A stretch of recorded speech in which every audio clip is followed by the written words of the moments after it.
বন্ধুরা সবাই কেমন আছেন? আশা করি সবাই ভালো আছেন।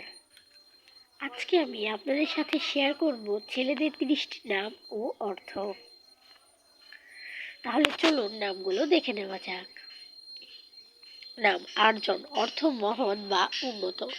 নাম অর্জুন, অর্থ উজ্জ্বল। নাম আদিত্য, অর্থ সূর্য। নাম আয়ুষ, অর্থ দীর্ঘজীবন। নাম অভিনব, অর্থ নতুন। নাম অনিরুদ্ধ, অর্থ অপ্রতিরোধ্য। নাম অভিষেক, অর্থ পবিত্র স্নান। নাম আকাশ, অর্থ শূন্যতা। নাম অমিত, অর্থ অসীম।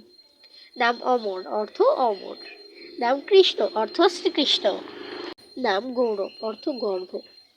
নাম চিরাগ, অর্থ প্রদীপ বা আলো। নাম কেশব, অর্থ শ্রীকৃষ্ণ। নাম দেব, অর্থ ঈশ্বর। নাম দীপক, অর্থ প্রদীপ। নাম নিলয়, অর্থ আশ্রয়। নাম নিশান্ত, অর্থ ভোর। নাম প্রণব, অর্থ ওম ধ্বনি। নাম প্রিয়াংশু, অর্থ সূর্যের কিরণ। নাম রাহুল, অর্থ বিজয়ী। নাম রুদ্র, অর্থ শিবের এক রূপ। নাম রোহিত, অর্থ লাল। নাম শিবম, অর্থ কল্যাণ। নাম সমীর, অর্থ বাতাস। নাম ঋত্বিক, অর্থ পুরোহিত। তো আজকে এই পর্যন্তই।